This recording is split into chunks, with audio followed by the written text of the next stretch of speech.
Quem são os filhos do reino? São essas pessoas que se submetem ao Evangelho. O Evangelho é o chão do reino, é o princípio do reino, é a referência do reino, de tudo aquilo que diz respeito à soberania de Deus na vida, no trato humano, nas relações humanas, nas relações sociais, nas relações conjugais, nas relações familiares. É o Evangelho que tem que determinar como eu sou homem, como eu sou mulher. Eu sou homem não à luz do machismo. Tem muito machismo em mim, estrutural, que eu vou quebrando todo dia há muitos anos. Não começou agora com vidas Black Lives Matter. Não, para mim esse negócio começou quando o reino de Deus entrou em mim e eu fui devagar percebendo a quantidade de machismos enormes. Na realidade, eu tive uma grande revelação de como eu era um machista da pesada de 25 anos para cá, que havia coisas que eu achava que faziam parte da minha piedade viril, da minha piedade masculina, que eu fui vendo que eram machismos, não por causa do feminismo, que eu sempre achei que tendia a se tornar numa espécie de machismo no outro polo, com atitudes interiores muito parecidas, muito discriminatórias, muito violentas, muito agressivas. Então, eu também nunca quis nada disso. Mas o Evangelho me ensinou que eu não podia ser machista. E que eu tinha que aprender a ser homem com Jesus. E tudo que você não vê é um traço de machismo em Jesus. Aí você diz, por que ele só escolheu homens para andarem com ele? Porque ele não podia escolher mulheres no primeiro século para fazer uma comunidade de homens e mulheres solteiros andando com ele, porque aí ia virar outra coisa.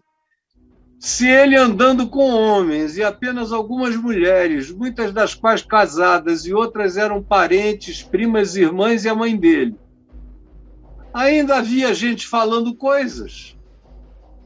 Porque ele era amigo de mulheres não casadas ou de prostitutas ou meretrizes. Tinha gente que dizia, esse cara gosta disso.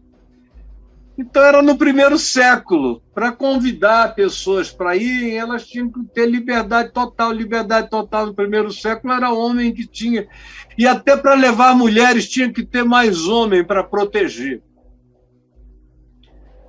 Dormiam no escuro, acampavam com pequenas fogueiras e comiam ao relento, dormiam ao relento, lavavam-se em fontes. Tinha que ter cuidado, privacidade. Então, tem um monte de coisas do contexto que explicam a maior presença de homens na vida de Jesus, mas não é porque fosse a prioridade dele. A prioridade dele se manifestou na ressurreição. A prioridade dos humanos se manifestou na cruz. Só mulheres ficaram. E a prioridade de Jesus se manifestou na ressurreição.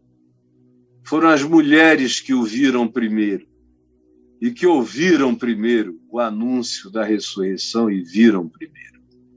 Essa é a prioridade de Jesus, livre dos condicionamentos da cultura judaica, ele se manifesta primeiro às mulheres.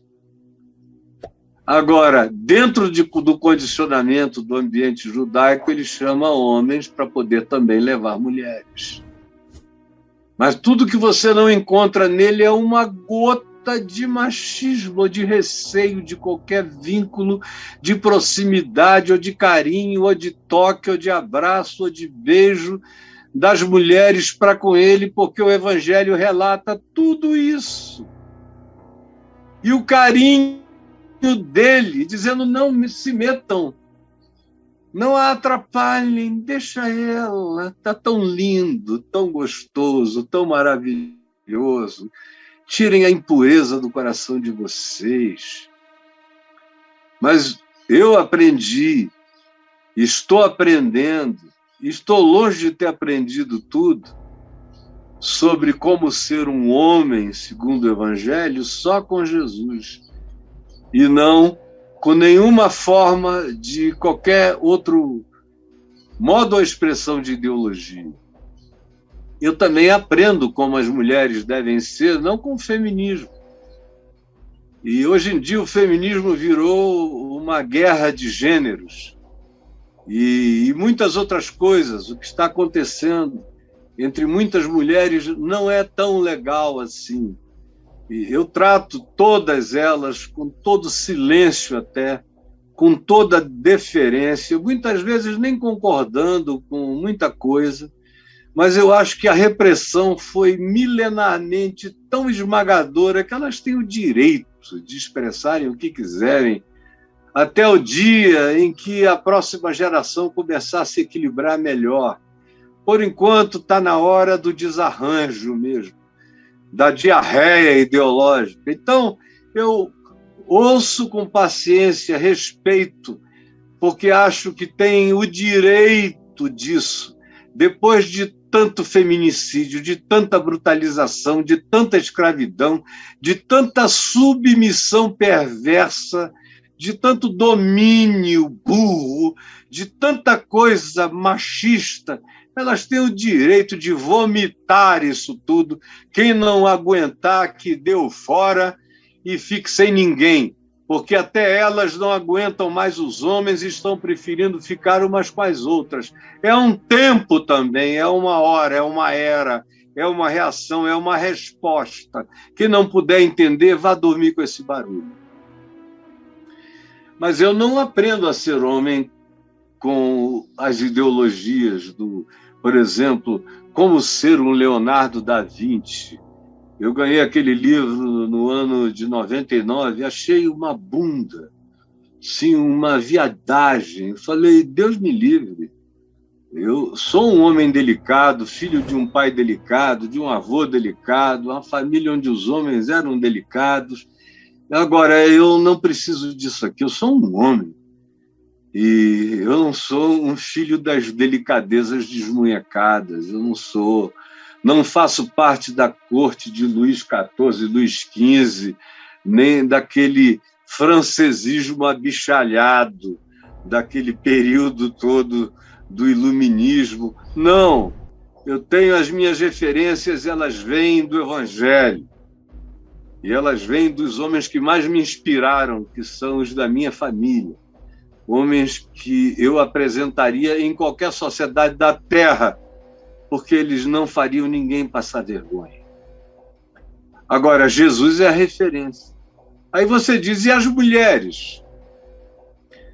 Como é que as mulheres podem ter em Jesus uma referência? Será que a referência das mulheres é Maria? Pode até ser, Maria foi uma mulher do reino. Você lê lá a oração dela, o Magnificat, e você vê que mulher de mente adiantada, que mulher revolucionária. A Maria, mãe de Jesus, não era uma tolinha com uma aureolinha na cabeça. Você vê o nome dos filhos dela, ela só botou o nome de filho revolucionário. Os filhos de Maria, sem ser Jesus, que tem também um nome revolucionário, ele é um Josué, um Yoshua, ele é aquele que salva o povo dos seus pecados e, portanto, tem um papel revolucionário, mas os outros, ela botou o nome de revolucionários políticos. Simão, Judas, são nomes de revolucionários políticos, do tempo dos Macabeus, dos que lutaram contra os Ptolomeus, os Seleustas, os romanos. Foram esses os nomes que inspiraram Maria. Quando você lê no Magnificat, você vê que o ideal dela de mulher é que a justiça viesse para a sociedade, que Deus despedisse vazios os esbanjadores e fartasse de pão os famintos. Agora, a referência para o reino de Deus, para as mulheres, é Jesus também. É Jesus também. É por isso que, para mim, Jesus não é branco, europeu, Jesus não é crespo, Jesus não é liso, Jesus não é preto, Jesus não é amarelo, Jesus não tem cor de olhos, Jesus não tem cor de lábios, Jesus não tem foto, ninguém pintou Jesus, ninguém descreveu Jesus. A única descrição dele é fajuta, de um tal de Publius Lentulus, mentirosa. Então não tem Jesus, de cor nenhuma. Jesus tem que ser amado como o Pai, em espírito e em verdade. Essa tentativa de fazer, de racializar Jesus para poder pregar liberdade e lutar contra o preconceito é desnecessária, não precisa. Jesus já lutou contra, já foi contra todas as formas de discriminação. Eu não preciso que ele vire um negro africano para que, então, isso ganhe significado e a minha palavra, então, tenha mais autoridade. Não. Tenha ele a cor que tenha tido a palavra dele. E é a convocação ressuscitada dele para que eu siga os passos dele, é que é o meu caminho sem preconceito no mundo, nem contra homens, nem contra mulheres, nem contra ricos, nem contra pobres, nem contra ninguém. Mas é a minha consciência nele, andando e aprendendo, crescendo e seguindo, todo dia. Então, as mulheres têm em Jesus a mesma referência, porque a referência não é sexista, nem é de gênero. A referência é de caráter, a referência é de trato, a referência é de olhar, a referência é de interpretação, a referência é de carinho, é de respeito, a referência é de reverência para com todos os outros e, sobretudo, para com os mais diferentes na nossa sociedade ou em qualquer sociedade. Esses têm que ser os mais cobertos, os mais protegidos, os mais guardados. Era assim que Jesus fazia. Foi assim que Jesus ensinou.